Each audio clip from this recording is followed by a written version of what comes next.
मेरी बात याद रखना, 14 नवंबर 8 बजे बैलेट बॉक्स खुलेंगे, मतपेटियां खुलेगी, 9 बजे मतगणना शुरू होगा और 1 बजते बजते लालू राहुल की पार्टियों का सुपड़ा साफ। ভারতের বিহার রাজ্যের বিধানসভা নির্বাচনের প্রচারে এভাবেই ভবিষ্যৎবাণী করেছিলেন কেন্দ্রীয় স্বরাষ্ট্রমন্ত্রী অমিত শাহ।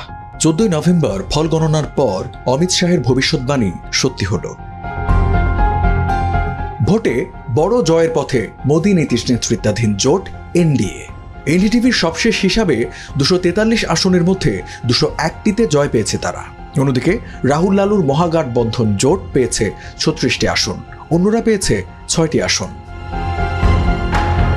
সরকার গঠনের প্রয়োজন ছিল 122টি আসন। প্রথম 2 ঘন্টার গণনাতেই এনডিএ জোট স্পর্শ করে এই ম্যাজিক ফিগার।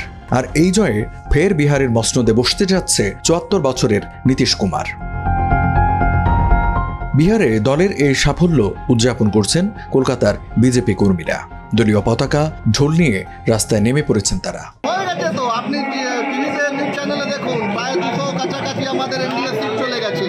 আর যে আরজেডি কংগ্রেস এরা ইন্ডি গঠবন্ধনে যে বড় বড় কথা বলছিল, অপপ্রচার করছিল, তারা মুখ থুবড়ে পড়েছে। আর পশ্চিমবাংলাও 2026 সালে এরকমই মিথ্যাবাদী টিএমসি সরকার মুখ থুবড়ে পড়বে। এবারে গণতন্ত্রের জয় হবে, পশ্চিমবাংলাও কমল ফুল ফুটবে, পদ্ম ফুল ফুটবে, বিজেপি সরকার করবে।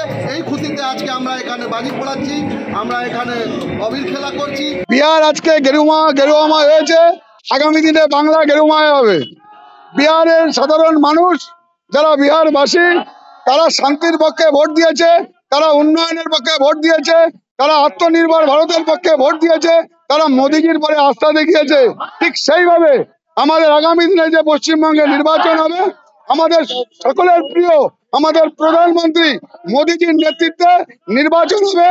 আর এই স্বৈরাচারী যে সরকার, এই দুর্নীতিপরায়ণ যে সরকার, এই শিক্ষক মারা যে সরকার, তার বিরুদ্ধে মানুষ ভোট দেবে। বিহারে 6 নভেম্বর প্রথম দফায় 121 আসনে ভোট অনুষ্ঠিত হয়।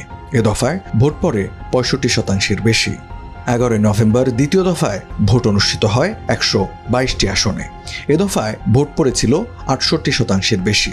2 দফা মিলিয়ে প্রায় 67% ভোট পড়ে, যা গতবারের তুলনায় 9.62% বেশি।